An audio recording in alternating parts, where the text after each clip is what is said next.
인류의 역사는 지금 그 어느 때보다 아주 긴밀하게 연결된 오늘날 소위 이렇게 불립니다. 초연결 사회이다.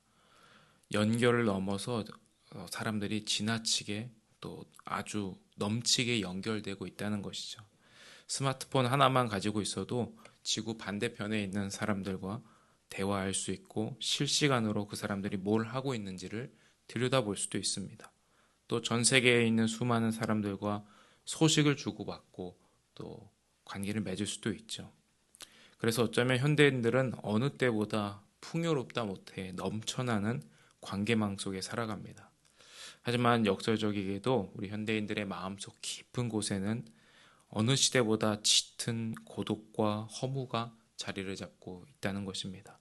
겉으로는 수많은 사람들에게 둘러싸여 있는 것 같지만은 나의 있는 모습 그대로를 보여주고 용납받을 수 있는, 그래서 그렇게 진실하게 소통하고 싶은 곳을 찾는 일은 정말 정말 어려운 일입니다. 어쩌면 우리의 자신 내면 역시 이러한 깊은 영적인 목마름 가운데 있을지 모릅니다. 오늘 우리가 함께 읽은 이 요한복음 4장에는 마치 오늘날 이 시대의 사람들처럼 고독과 목마름을 안고 살아가는 한 여자가 등장합니다. 바로 수가성의 사마리아 여인입니다. 오늘 말씀에 보면 이 여인과 예수님 사이에 우물 곁에서 나눈 대화가 등장하는데요. 이 화려한 겉모습 뒤에 감춰진 영적인 목마름에 빠진 현대인들과 또 그런 세상에서 함께 사는 우리 그리스도인들이 어떻게 살아가야 하는지를 오늘 말씀은 우리를 교훈하고 있습니다. 우리가 첫 번째로 주목해야 될 것은 예수님께서는 아무도 찾지 않는 가장 낮은 곳으로 친히 찾아가셨다는 것입니다. 예수님 당시 유대인들은 사마리아 사람들을 부정하게 여겼습니다. 상종할 수 없는 사람들이라고 생각했습니다. 왜냐하면 이 사마리아 사람들이 하나님도 모르고 율법도 모르는 이방인들과 피가 섞여 혼혈이기 때문에 종교적으로 부정하게 여겼습니다. 그래서 길을 갈 때에도 사마리아 사람들이 사는 도시는 굳이 그 땅을 피해서 먼 길로 우회해서 갈 만큼 사마리아 사람들과는 거리를 두었습니다. 그런데 여러분 오늘 말씀을 보시면 예수님께서는 그렇게 단단하게 굳어진 그 혐오의 벽을 허물어 버리십니다. 예수님이 직접 이 사마리아 여인을 만나기 위해 수가성으로 걸어 들어가십니다. 사실 예수님께서 그곳에서 다른 누군가를 만나신 것이 아닙니다.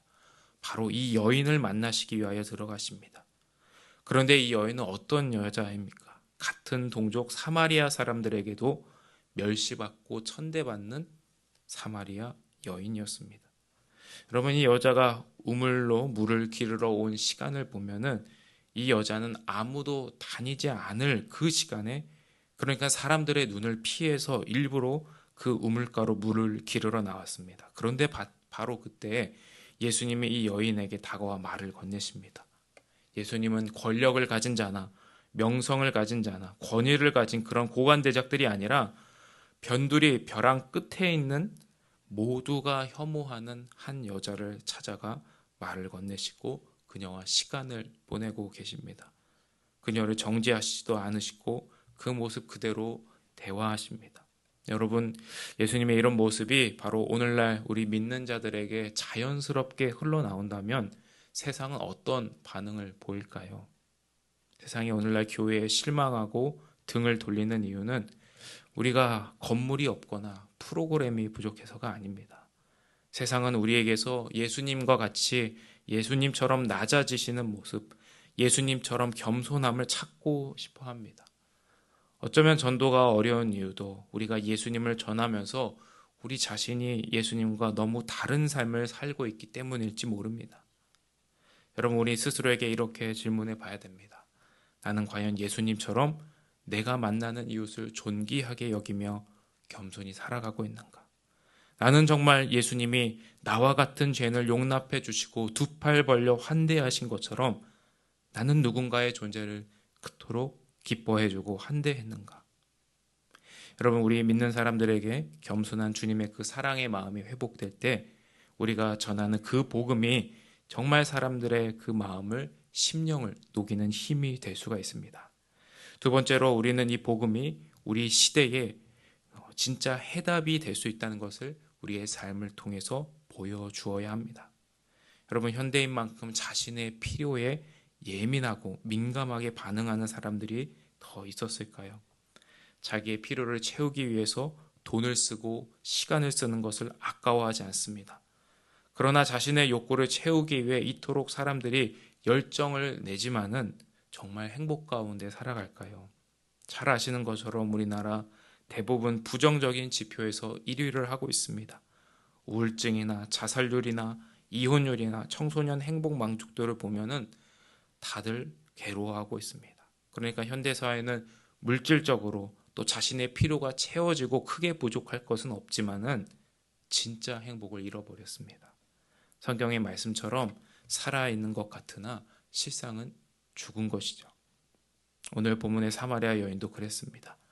자신의 공허함을 채워줄 사랑을 갈망하면서 수많은 남자들을 만났지만 그 누구도 그녀의 깊은 목마름을 채워주지 못했습니다. 그런 아픔을 가지고 아무도 찾아오지 않는 그 뜨거운 정오에 우물을 찾은 그녀에게 예수님은 이렇게 말씀하십니다. 내가 주는 물을 마시는 자는 영원히 목마르지 아니하리니. 여러분, 예수님의 이 말씀이 우리 인생의 목마름을 끝내는 해답이 될 수 있습니다. 여러분, 예수님만이 우리 내면의 근본적인 목마름을 해결하시는 분이 되십니다. 사랑하는 여러분, 그렇다면 이 영원한 생수를 맛본 우리는 이제 세상 가운데 어떻게 살아가야 됩니까? 우리의 목마름을 채우고 내 마음의 평안을 얻는 데에서만 멈추지 마시고 순교자 보네폰 목사님의 말처럼 다른 사람을 위해 존재하는 참된 교회가 될 수 있기를 바랍니다. 여러분, 이 시대가 교회를 향해 기대하는 것이 있습니다. 신앙인들이 세상으로부터 신뢰를 잃어버린 까닭은 우리가 타인을 잃어버리고 우리들만의 성을 쌓아 올렸기 때문이 아닐까요? 여러분, 예수님께서도 아무도 가지 않으려 했던 그 사마리아 땅의 한 영혼을 구하시고 그 영혼을 위해서 우물가로 기꺼이 내려가셨습니다. 우리도 예수님처럼 우리의 생수를 가지고 누군가의 우물가로 나아갈 수 있기를 축복합니다. 오늘 하루 저와 여러분의 삶을 주님이 주시는 그 생수의 말씀으로 먼저 가득 채울 수 있기를 바랍니다. 그리고 거기에서 그치지 마시고 다른 사람을 위한 삶으로 용기를 내어 걸음을 내디딜 수 있기를 바랍니다. 나를 만나게 되는 누군가에게 여러분 자신이 기꺼이 다가가서 곁을 내어주시고 그 사람에게 반가운 사람이 되실 수 있기를 축복합니다. 이 생수의 강물을 넉넉히 흘러보내는 축복의 성도들 될 수 있기를 주님의 이름으로 간절히 축원합니다. 기도하겠습니다. 생수의 근원 되시는 주님, 우리에게 그 생수의 말씀으로 충만케 하여 주시옵소서. 우리에게 주시는 그 사랑과 은혜를 우리가 만나는 이웃들에게, 목마름 가운데 있는 자들에게 하나님의 사랑을 선포할 수 있도록 우리의 삶을 사용하여 주시옵소서. 예수님의 이름으로 기도합니다. 아멘. 오늘도 우리에게 주신 말씀을 붙들고 함께 기도할 수 있기를 바랍니다. 오늘은 목요일로 나라와 평화통일 한국교회를 위하여 함께 기도하는 날입니다. 주님께서 이 나라의 주인이 되어주시고 주님이 이 나라를 다스려 주시도록 이 나라가 온전한 하나님의 나라가 되게 해달라고 함께 기도해 주십시오.